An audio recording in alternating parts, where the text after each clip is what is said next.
One of the greatest rugby players of all time, Springbok legend Bryan Habana is known for his speed, intercepts and try-scoring record. Now he's bringing that same energy, heart and enthusiasm into play off the pitch as an entrepreneur. In this episode of Sound Advice Entrepreneurs Unfiltered, Bryan shares what he's learned from switching careers and starting a business just before the pandemic, and how he's breaking away from the kind of toxic masculinity so often seen in sports and in the boardroom. Bryan, it's so great to have you on the show. Thank you for joining us. It's wonderful to be on the show. I think I'm a lot more appreciative that I'm in about 35-degree temperatures down on the southern tip of Africa in comparison to where you potentially are sitting at the moment. But wonderful to be joining you today. In very different climes. Bryan, you are one of rugby's true greats, but during your sports career, did you think about what might come next? Did you start planning for the next chapter at all?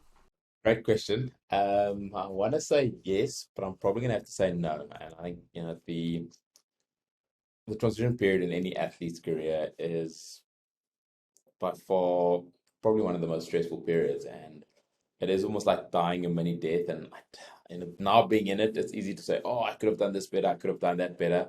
I think the one thing I tell people is that the last thing I had as a professional athlete was balance, because I was wanting to be the best winger in the world, for a 14 or 15-year period. Everything that I woke up to every day was, how do I put my energy, time, and effort into doing that and achieving those goals? And it didn't always go smooth sailing. There were a lot of turbulent times, a lot of tough times that you had to mentally overcome. Do I, though, believe that it's good to give yourself adequate education to hopefully understand what's happening in the next form or phase of your life? Definitely. But nothing can prepare you, for leaving something that you've only known for 15 to 20 years and entering into something different. And it's much like asking a doctor, 15 years on, you need to become a lawyer now. The differentiation from dying from everything you've ever known and transitioning into something very new is different. So was I able to, throughout my career, create a brand that was engaging, that was integral, that had integrity and honesty and commitment, that then allowed me to continue building on relationships? Definitely, because I'm still walking that path, with some of the people and brands that I was involved with during my career. So you do try to think of it. It's also very difficult when you get to do something you love every day of your life. No one's got to motivate you. You get paid an incredible amount of money. And unfortunately, it is a bit of an unrealistic reality that you live in doing professional sports for as long as you do. So I want to say yes, but I think probably no. I think I had in the back of my mind that, rugby is going to end at one point, but you never know when that point is coming. So did I adequately prepare? I probably could have done better, in my honest opinion, but also at the same time, I was wanting to be the best rugby player, in the world, which, had a lot of effort, sacrifice, and dedication put into that specific silo, Kate. And tell us about that moment when you did step back. I know you were in France when you announced your retirement. How did you feel at that moment and how did you cope with it emotionally? So, I started out my rugby career. Social media was the last thing on everybody's mind. When we won the World Cup in '07, I was worried about how many Facebook friend requests I was getting. And fast forward to 2018, you had Instagram, Facebook, Twitter, TikTok, Snapchat. You had all these things that I'd absolutely, needed to get to learn. And I'll never forget, I was driving home from RCT, the Toulon Rugby Club, and I'd sort of done this post. It was very emotional, thanking everyone, going on this journey. And I'll never forget parking at my home in the south of France, and my wife, who was 8 months pregnant, was downstairs with our little, 4-year-old. And as I opened the door, like this flood of emotions just overcame me, and I literally just started weeping like buckets at the top of the stairs, because everything I'd ever known, and I was never going to change the decisions, but everything I'd known, I then realized was something of the past. It was not going to be, with me for the next 15 years. And I literally just sat there crying, and I was like, it's all done. It's finished. I'm not going to change. I'm not going to turn back time. all the memories, all the friendships, everything that I'd developed over that 15, 20-year period was coming to an end. And I just sat there, like just consoling myself. And in that moment, I heard my 4-year-old little boy having an absolute chuckle with his mom downstairs, and I heard her consoling him and like just having this beautiful moment. And in that, I just realized that, rugby has given me so much. I have so much to be thankful for, so much to be grateful for. And I gave it the best shot that I could possibly give it. And yes, it's sad to be leaving. And yes, I can be filled with emotions. I can cry, but there's also so much more to life that awaits me.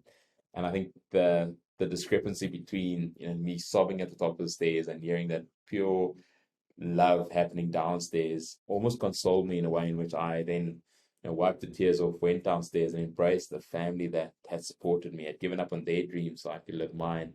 And yeah, it was pretty special. It was very emotional. I'm not going to lie to you. You never know what it's like until you experience it. But being able to have that circumstance of support around me, the circumstance of love around me was absolutely exceptional. It's interesting that it was the sound of your son's laughter that made you realise that your identity isn't just about rugby, it's about being a father as well and everything else around you. Yeah, it was more than just that, Kevin. I think I really did try throughout my career to understand that, yeah, yes, rugby is an incredibly huge part of my career, but I tried as best possible to make me understand that as much as it's a part of my life, it's not my life. And to your point, like just hearing something that took me out of the rugby playing mindset, and something almost, I want to say, much more important, hearing the sound of my little boy and like my wife embracing it, it almost meant much more than everything that rugby had given me. And yes, it's sad, when when you have to move on, when you have to say goodbye to something that has been such an incredibly important and integral part of your life. There should be time to share the emotion, to allow yourself to appreciate what has happened, to allow yourself to become emotional that it is now ending. But being able to understand that sometimes life is much bigger than the rugby pitch on which you play the sport, the gym in which you go train. And that moment for me, hearing like my 4-year-old just having the best time because all he knew was the love that his parents were giving him, and he didn't understand anything else. And it was a pretty cool counter to the emotional state that I found myself in walking into that door. And talk us through some of the steps you took next in that transition period, because you did literally have to reinvent your career from scratch. And I know you've talked about the shackles of uncertainty. How did you shake those off? So I was very, I want to say, fortunate, yet being unfortunate in the last season of my professional career. I was struggling with injury, and as much as I would have loved to play one more game in my last season, I actually ended up not playing a single game. But in that last season, I actually took up a course at the Toulouse Business School, doing a business unit manager course. And that really allowed me to sort of get a bit of an understanding into business. We did things like, digital strategy. I had to go to law and some very basic, finance and accounting principles that just allowed me to understand a bit about business. And I think when you've come from being in a very cushy, if I can call it that, environment where on a Sunday night you get given a program that tells you, where to be that week, what to be wearing that week, how to be wearing it, what you're going to be wearing it with, and where you're going to be going wearing it. It's really easy. So in that sort of last year under the Toulouse Business School, of almost thinking differently about life, about entrepreneurship, about how educating yourself and upskilling yourself in certain areas gives you that ability to then make the leap a little bit easier. If I was honest and I had a full-time playing schedule where I was playing every weekend, I'm not quite sure I would have actually completed my studies, but just doing the studies and the interaction thereof was really great. It also gave me an opportunity to reflect and interact with other rugby players. So it wasn't just sort of me on my own going through my own struggles, trying to overcome the educational part of, what the course and the syllabus entailed. And, that was really important. It was also great that I had built up relationships that, you were engaging potentially with broadcasters to do some punditry, created with brands like HSBC and MasterCard that, wanted to get you involved. So I want to say that I did have a really soft landing. I became a pundit on the Channel 4, foray into European Champions Cup rugby. I started touring the world with HSBC and the Red Polo Gang across the sevens. And I was then very fortunate enough to get included as a mascot ambassador leading into the Rugby World Cup in 2019, which was brilliant. Yeah. And then I also started a digital sports marketing agency with a schoolmate. So there was a lot of opportunities that came across my path. And I think I also really realized that I was extremely fortunate because not many of those opportunities, get to everyone. There's only a limited number of those that come across. And when they did come across, I grabbed them with both hands, put my best foot forward and tried to, be as good as possible within those new roles. But it was in that last year, getting some basic principles of, understanding how to pivot on an Excel spreadsheet, how do you appropriately do a PowerPoint presentation, things that as a rugby player, you potentially don't need to learn, but everyone else in business almost takes for granted because they learned it 15 to 20 years ago. Because, I mean, you could have continued that career in broadcasting. So what is it that made you start up Retroactive Agency, and what were some of the skills that you brought from your sports career into running a business? So I had a guy called Mike Sharman who I was with at school, and he sort of contacted me when I actually made my announcement. I said, "Listen, dude, I'm extremely good in marketing. I know how to sell something, but the expertise that you have in working with some of the biggest brands globally throughout your rugby career, the interaction and the authenticity that you manage to create, not only for yourself but how the public view you, how can we use that to sell new stories. Don't create a thing about storytelling, rather create a thing about story selling."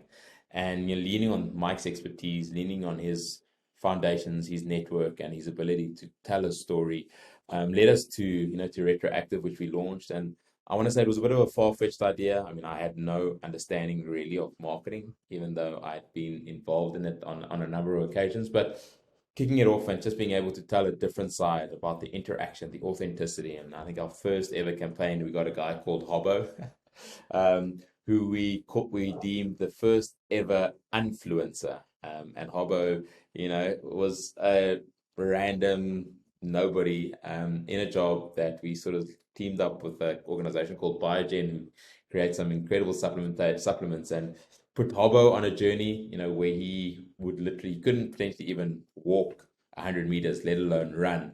And we sort of put him through this program with Biogen that made him end that year competing in his first ever half Ironman. Wow. Which is incredible. A guy that went from nothing to something. So Hobo, lost, I think, about 30 kilograms, went an incredible journey. And, that just started that whole story selling environment, and also gave me a bit of an understanding into business, how you work and engage with, fellow shareholders, directors, which, would have ultimately then led me on to, Pay Me Now a few years later. Out of Retroactive, we've launched a platform called MatchKit that allows athletes, to really look at monetizing and creating a platform, where a lot of the amateur to semi-professionals just don't have an audience. They don't have anyone. They've got these various idiosyncrasies of Facebook, Twitter, and, all these various different social media platforms, but no one really has this holistic platform. So yeah, Retroactive was a really cool stepping stone into the entrepreneurial world, which has actually held me in good stead, then, launching Pay Me Now a few years later. And tell us a bit more about Pay Me Now, because you went live with your first customer a week before lockdown hit in March 2020. So how did the pandemic shape the way you do business now? Launching in lockdown was a very interesting experience, and very much like Retroactive, Pay Me Now started with my university roommate, Dion Nobriga, approaching me in about June 2019 about this concept called earned wage access. I was initially very, I want to say, hesitant or dismissive. The reason being is I was like, I'm not going to give anything that potentially lends to how my brand is viewed, is seen as predatory, is seen as abusive. It was Rugby World Cup year. I was like, no. I did, though, let Dion twist my rubber arm a little bit, mostly because he'd introduced me to my then girl I wanted to be introduced to, now wife, was MC at my wedding. So I gave him a little bit more leeway than the general person. But yeah, we had an incredible group of co-founding members, where myself and Dion, as well as our two tech co-founders, an incredible angel investor, we really believe in the product, and we were just so excited to take it to market, where it hadn't actually been done before. And January 2020, launched Payment Now South Africa, and we're extremely bullish about the prospects of doing something incredible. And to your point, 2.5 months later, lockdown happens globally. And I mean, the immediate consideration that we had as a business when funding is limited, you've got no clients, where you're going to go to. And I think we were very fortunate that we managed to launch our first client literally like a week before the first initial hard lockdown in South Africa. And that just gave us a bit of market validation, which allowed us to continue building. It did, though, change completely in terms of how I love doing things, in-person engagements, being able to get people's emotional and emotive reactions. And all of a sudden, you had to do everything online. You were speaking to initials on a screen. You were trying to sell and pitch something that a lot of people didn't understand. And yes, there was one company that had market validation, but you were just speaking to friends and family.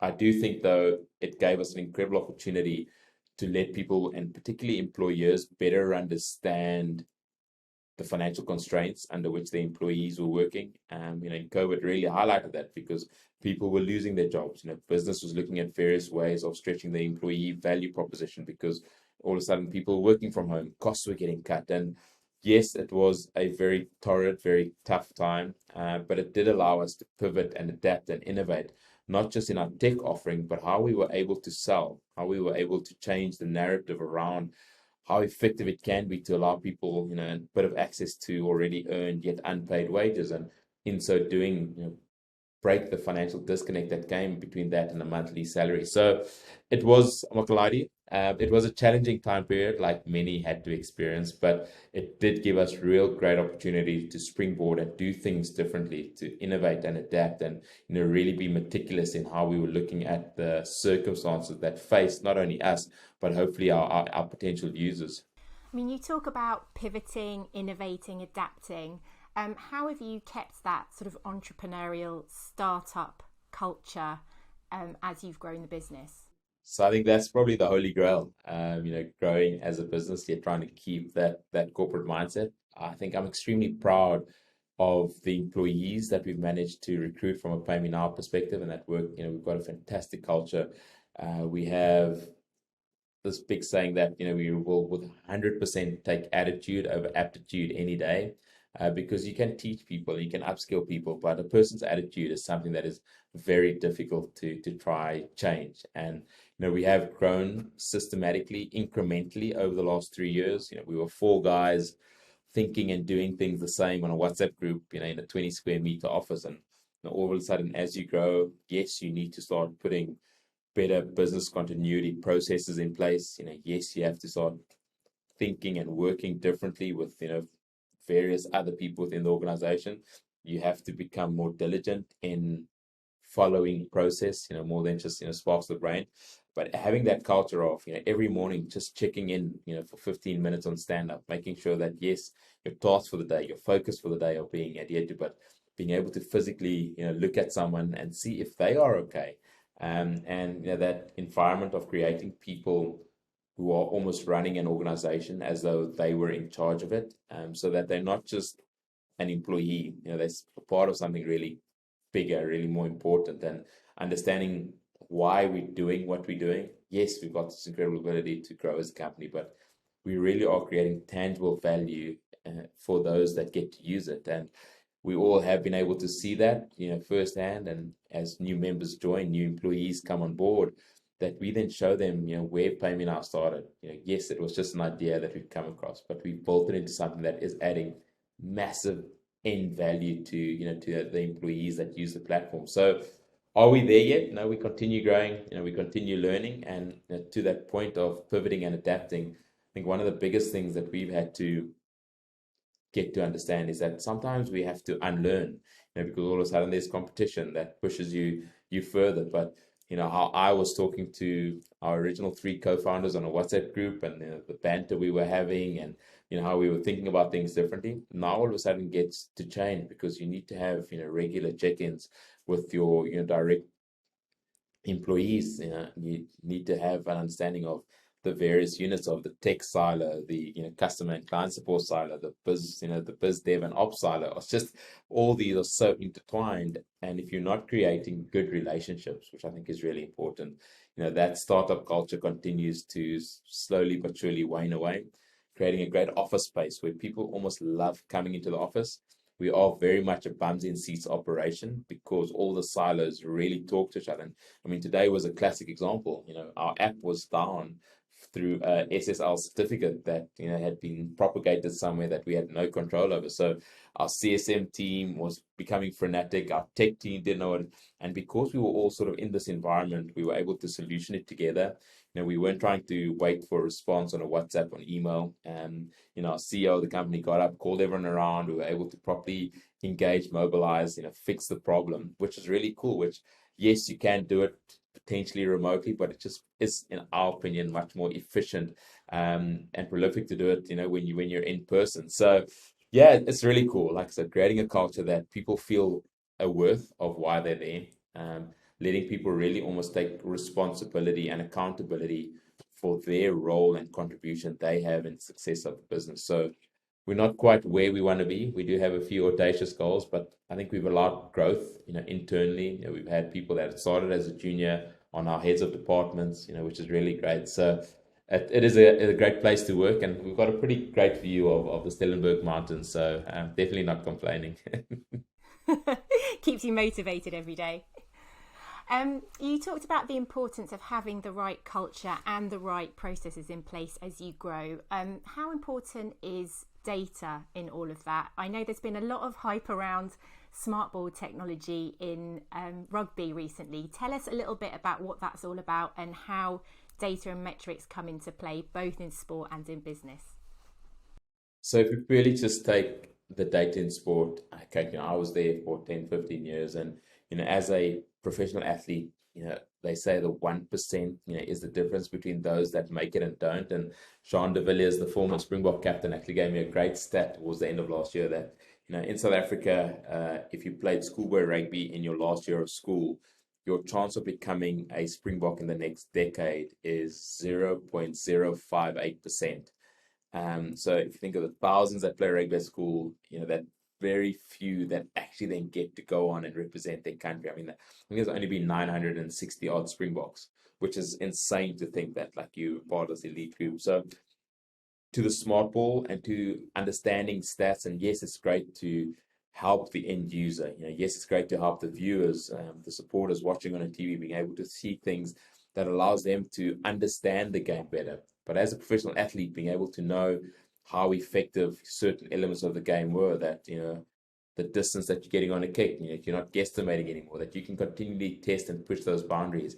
how quick a ruck speed is, how quickly that ball is going, from the scrum half to the fly half to the wings hands, and, what is that, spin rate like. So yes, I think it's great insight for those that are watching on a television screen. It's great to be able to talk about things verbally, and it gives the pundits and the commentators some incredible nuggets of information that we wouldn't have been or had previously, which I think is absolutely brilliant. And it is revolutionizing how we take in information, because all of a sudden, as a rugby player, you potentially have this weird concept that anything within a rugby ball is going to change the balance of it. So I think what the team has done in not changing any of the dimensions, the weight, the trajectory of the ball, but getting valuable data that can be expressed and used internally or externally is great. I think for us as a company, data is pivotal. We've done just over 3 million transactions on the PayMeNow platform over the last 3 years, and that allows us to look at how people are using various streams of financial services, whether it be for airtime, data, electricity, put money into their bank accounts, how their credit scores are improving or not improving. And that then helps us relay some critical messages that we can on-sell, yes, to the employees, but more so to the employers, to tell them, how much of a tangible difference, a tech platform like PayMeNow is creating value, down the line for them as an organization. So data and analytical insights is critical for us as a business, how we talk about our business, how we use the information that we're receiving to continually improve make better, and not only just rest on our laurels, but try, aim for the moon, because even if you miss, you're gonna land amongst the stars. So data is critical. They do say it's the liquid gold of the future, and hopefully in using it correctly, you are able to not only monetize but actually inform and create a better way of working. And this morning, Brian, I was watching some video clips of you racing a cheetah. So I'd love to know some of your tips to entrepreneurs on how you outpace your competitors. So, I mean, I'm gonna have a race against a cheetah, against a tortoise releasing shortly, Kate. So keep your eyes peeled out for that one. 5 years on from retiring. Um, Outpacing your competitors. So I think what really is important to understand, and I think I got caught up in this very much, where you think you do everything to the best of your ability, and that's automatically going to mean success. And it mostly does. Hard work, sacrifice, determination, and perseverance are non-negotiables. But I do think it's understanding the environment that you're involved in, that there are competitors, that the narrative might be very different. How people are seeing you in comparison to someone else, and how are you doing things more efficiently, more responsibly, things that potentially are seen different from a buyer instead of a seller. So, as someone that wants to sell, you're continually selling your story, you're continually selling, but understanding, what the competition doing. And it's very much like being a professional athlete, when video analysis came in, a lot of us didn't really understand, how to properly use it. And, then you had peripheral vision, you had, widescreen angle. So you could see, where the fullback potentially preferred to line up, or what the wing was doing, or how the scrum half, was doing a cover defense line. And that then allowed you to make better decisions to be more successful. And it was in studying the opposition that it allowed you to become a better player. And very similarly in business, the more you understand what's happening, not just globally on a macro environment, but also sort of in your micro space with which you play. So from an earned wage access environment, yes, understand what the global trends are. Sit on a global on-demand paid council, but also understand fundamentally what is happening within your immediate environment of South Africa. How are not only employers, but how is the competition, talking about their messages? What are they doing differently? How are you constantly improving, innovating, and adapting to almost be one step ahead the whole time? And it does come down to understanding what's going on around you, because if you're going to be, ostrich with your head in the ground, in my opinion, you probably will get left behind. On that point around being really hyper aware of your environment, I know you've talked about the toxic masculinity in rugby, where you can't show your emotions. How have you tackled that personally and in the workplace? Well, the toxic masculinity, I don't think it's just in rugby. It's very much where, guys are in an environment, and how you potentially talk in a change room or on a WhatsApp group, is very different. And I did mention earlier about how for me, definitely, there's a lot of unlearning that I have to do in the transition period, because, how I was thinking being in a team where everyone wanted to achieve success, where all the arrows were 99% always in the same direction. All of a sudden you get into an entrepreneurial or workspace environment, and not everyone thinks like I think as a director or a co-founder in a business. And I had one of my great experiences, I think, in my first week of hiring a new sales executive, and I sent a message the night before after 7 o'clock, and this person came to the office the next morning. I'm like, did you get my message? And they went, I did, but it was after 7 o'clock at night. And myself and my partner have this thing where we don't look at our phones after 7 o'clock at night. And at first I was quite taken aback. I'm like, but this is a startup. Like, you don't have time to switch off. That's like, what? Because like myself and the other four directors hadn't switched off in like 7 months. And all of a sudden an employee is telling me, no, but that's a work-life balance. And I'm like, I don't have any balance. I'm trying to grow a company. We've put in all the risk, we've put in all the effort. So I think the masculine toxicity around, that is very much spoken about, is that you almost feel that showing emotion, and I think showing emotion is not always crying, but in that environment of showing any form of emotion, it is potential seen as a weakness. And I think that's sort of the biggest thing around, how we interpret masculine toxicity. And I think one of the biggest things that I've come to understand that it is okay to not be okay.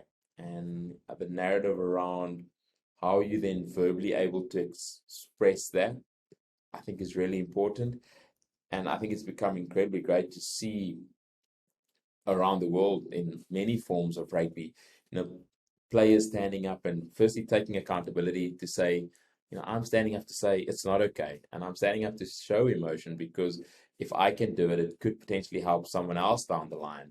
Um, and I think it's really important that I think Gareth Thomas was probably the first, rugby player to come out as a gay rugby player, back in the early part of 2000. That was something that not many rugby players have had to deal with. And all of a sudden, we've seen the change in mindset, the change of acceptance and how that is done, which I think is really important. So firstly, to respect each other, I think is an incredibly important, topic of conversation.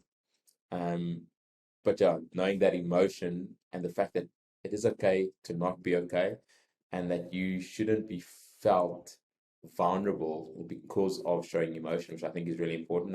As much as we do it, in the rugby environment, in the workplace, everyone lives such uniquely different lives. Particularly in an environment like South Africa, where we have such a extremely diverse, cultural, differentiation. And coming into the office, I'm thinking very much differently to so many other people. And if we do allow a platform for authenticity, for collaboration, but for people to feel safe and know that they're not going to be ridiculed, they're not going to be discriminated against, purely because they're different or purely because they're not okay, and that it isn't being seen as a weakness. I think is an incredibly powerful tool to get growth and to create a culture where people, really do appreciate the opportunity to come into the workplace, and whether that be, in the four walls or on the rugby field. I think it's an incredibly important point. And how do you measure your own success personally now? What does success look like for you? Oh, Kate, if I had the answer to that, I would be a billionaire.